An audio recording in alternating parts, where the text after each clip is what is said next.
and welcome to Wet Up. As usual, it's all about what's trending in education. We've made it to 2021 and a lot is expected in education this year. For one, public schools in New Providence and some other family islands are expected to resume face-to-face learning sometime in February. Now, meantime, the Ministry of Education can be proud of the fact that it found ways to ensure that extracurricular activities continued despite the constraints of the COVID-19 pandemic. For example, the Art and Craft Enrichment Program, Spelling Bee preparation, the debate clubs, among so many others. Today we're going to chat with facilitators of the Ministry's Art and Craft Enrichment Program and find out how they fared or how they're faring through this COVID-19 pandemic. We have an exciting show lined up for you today, so stay with us. But first, our question of the day, BGCSE Geography. Our team took to the streets in search of the answer. Where in the Bahamas is the production of salt for export? Is it A, Andros, B, Bimini, C, Inagua, or D, San Salvador? C, Inagua. C, Inagua. My answer is C, Inagua. Andre A. C, Inagua. Did you get the correct answer? The correct answer is C, Inagua. Stay with us. Our chat segment is up next.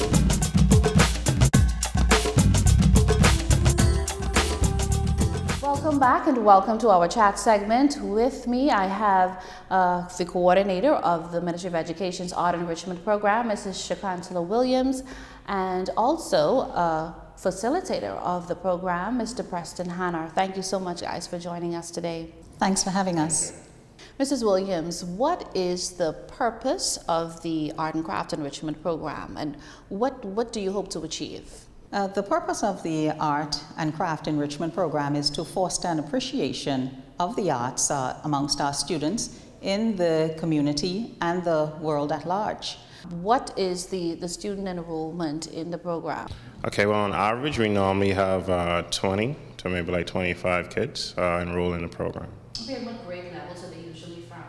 Well, we normally start from grade 9 to grade 12 because we want to target kids who are doing BJC and BGCSE. Despite the pandemic and the restrictions that are brought on by the pandemic, the program was still in operation for this school year. How did you manage to pull that off? Any one of you can answer. Art is actually therapeutic, and we decided that we wanted to give our students an outlet, an avenue for them to forget about the pandemic or other things that may be going on in their lives. So we, after collaboration, decided that, hey, we can do this virtually. So we contacted our students in our database and we told them which they were very excited, and we took it from there. And so we held our classes regularly, as we usually do, on Mondays, Wednesdays, and Fridays, same time, and they would have just logged in and held our classes. When did this begin? We started in October of 2020. Mr. Hanna, I think you can answer this question more accurately. How have classes been going, and what has the response from the students been like? During this time period, we found out a lot of students, they were, stressed with all the different things happening, and it being the first time a lot of these kids dealing with the virtual aspect. When they did the afternoon program, a lot of them are really excited to do something different and to also, just bring out their creative juices, You find that a lot of things is happening in the home, and to have this as an avenue, as an outlet, serve really well for those children. Now, I know that every year you would usually participate in art competitions. Now, with this backdrop of COVID-19, do you still anticipate being involved in competitions this year?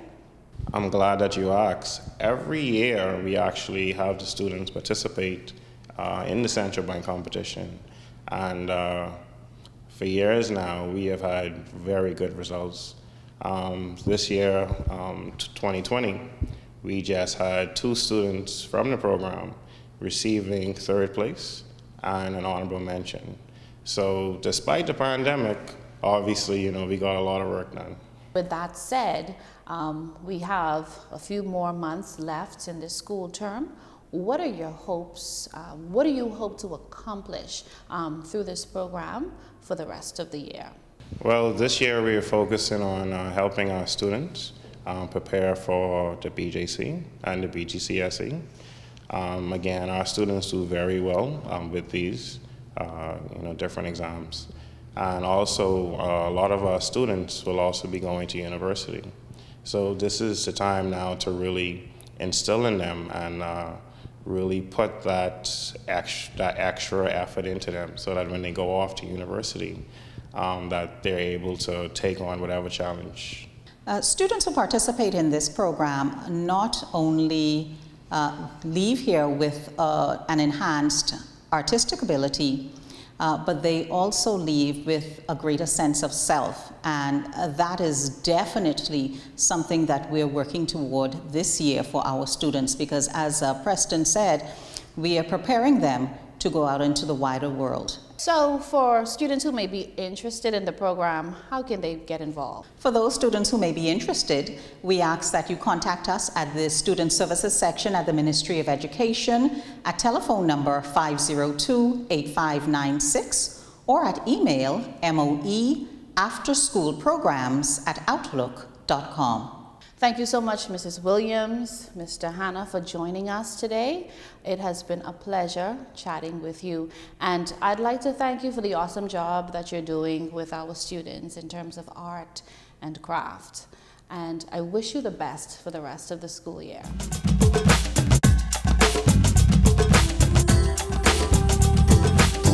Here are today's fun facts.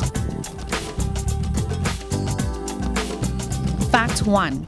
Bananas are curved because they grow towards the sun. Bananas grow through a process called negative geotropism. Instead of growing towards the ground, they start growing towards the sun. The fruit grows against gravity, which gives the banana its familiar curved shape. I love bananas, yummy. Fact 2. Ants leave maps for other ants when they walk. Ants may be tiny creatures, but they make up for their size in their intelligence. Ants leave pheromone trails when they walk as maps for other ants to follow, meaning they can travel the fastest route to food or their hive. The more ants that walk that route, the stronger the map is for others to follow. Fact 3. Have you cried lately? Tears contain a natural painkiller which reduces pain and improves your mood. It's actually an endorphin, which is why you can tend to feel better after a good cry. So the next time you feel the need to break down, don't be shy. That concludes our Fun Fact segment. Great teachers know how to pull out the best in their students, and today's star teacher is making her mark at S.C. McPherson Junior High School. Her name, Mrs. Paula Woodside. Mrs. Woodside is one of our stellar subject coordinators at S.C. McPherson. She heads the Social Studies Department here. She is also very involved in other aspects of school life. She is a part of the Thanksgiving committee, the prefect committee, teacher of the year. Actually, Mrs. Woodside is our all-around person. She's very helpful. The students all respect and love her, much as the teachers do as well. We rely on her for a lot of things. Outside of school, she's also well-rounded. She has the culture club. She is also a part of the Toastmasters. Very personable, very approachable. As a matter of fact, with the virtual exercise that we have going on now, Mrs. Woodside was one of our go-to persons in helping the teachers, even though the Ministry of Education had also put out a guide, so to speak. They also had workshops going on as well. S.C. McPherson decided to host its own in-house workshops for the teachers, step by step, one-on-one. Mrs. Woodside was one of the first persons to volunteer got a team together along with one or two other departments, and she was the facilitator for the sessions.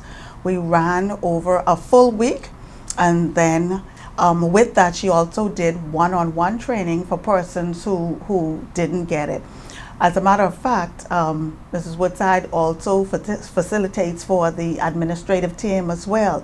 So she is a general go-to, all right? And she's never too busy to help out. She may say, well, give me a minute, or I'd like to look at it tomorrow, but she and chock full of ideas. So she has a creative side to her. Like I said, her personality is one where persons are drawn. I find that even persons who are reluctant to maybe approach other persons, Miss Woodside would be the go-to. Her very nature, because she is always welcoming, her doors are always open. The way she deals with adults as well as students makes her someone that you are comfortable with. When I say that, it's not just in the realm of teaching even. Comfortable in the sense that if there is an issue, she can take that on. Not saying that I'm trying to overwhelm her, which may be what it becomes for her, but even on the personal side, empathetic, a strong leader, but a leader with empathy, a leader who understands, or a leader who may be willing to do a shift if that is required. And so you find that all around, persons are generally attracted to that type of person, where they can get help, where they can get guidance, where trust is built, camaraderie is there. And so generally, Mrs. Woodside epitomizes what we like in the workplace, as well as what you may need as a friend even. So that, I think, sets her apart from other persons. Today's student in the spotlight is the former deputy head girl of C.H. Reeves Junior High School, Karen Simeon. One of her former teachers tells us why she's so special. Karen Simeon is a wonderful, wonderful student. She is intelligent, she is devoted and motivated. Everything that she set her mind to do, she did with excellence. She was the type of student that never gave up. Karen always put her best foot forward. She had hard times, but she persevered, she pressed through. She never allowed anything to deter her from her goals. She always, put her faith in God also. She trusts and believed, and she made the best of every situation. Karen stood out because she, like I said, put her best foot forward in everything she did.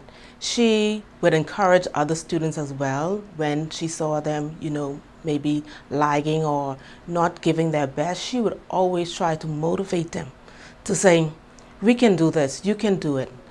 Just keep pressing, just keep believing, and also putting in the work and the effort. She always encouraged other students to do their best as well.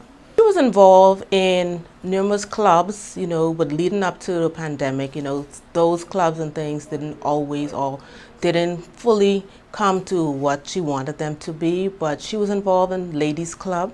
They had gotten that started, and they were doing things in the school, helping other ladies and trying to encourage them and motivate them.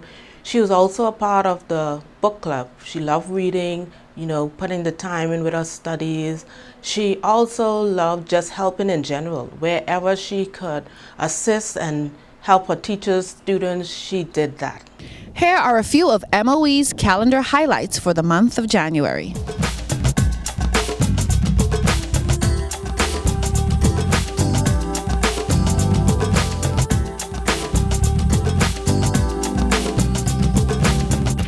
For more information on these events and others, visit the ministry's website at ministryofeducationbahamas.com.